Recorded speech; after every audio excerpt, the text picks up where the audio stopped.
You know, I firmly believe that if we wanted to vanquish any enemy, we just have to get them to adopt our process and we would be safe.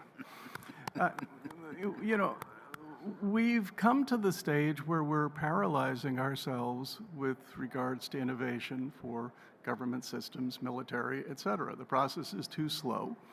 We believe that requirements and the FAR is a way to buy ideas, which is fundamentally flawed. It means you have to have the answer to generate the requirements before you even know the question.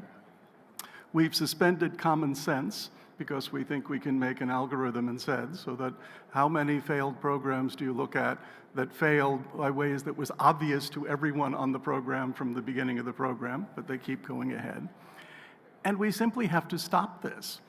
And we're going to win the next war, if we have a next war, by outthinking our enemies, not by traditionally overpowering them, attrition, et cetera. Does that mean we can relax our guard and not be strong from a kinetic perspective or for all others? Of course not. But it means that's insufficient to be able to address the challenges of the future. As with Silicon Valley, we will be in a talent war. And the talent war will apply not just to the government entities, the military, the armed forces, but the tier ones who support it. And are they going to decide to go work for a tier one, or work for Apple, or work for Microsoft, or work for Google, or work for a bunch of other companies? Well, it's a talent war, and it's a global talent war. I would argue that our immigration policies are self-defeating for the future of the country. And for example, if you come here to get an advanced degree, it should have a green card for you and your family stapled to the back of it.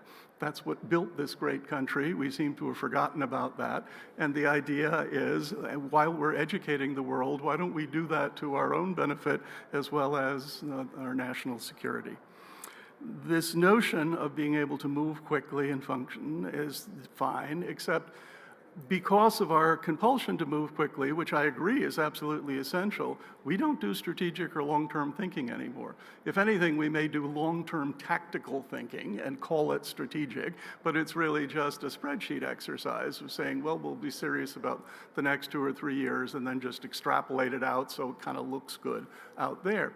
That's not a survivable model. When it comes to research and development, that you could argue is the lifeblood of where new idea creation happens, I think we are 180 degrees out of phase in the Navy and through the armed forces of where we should emphasize.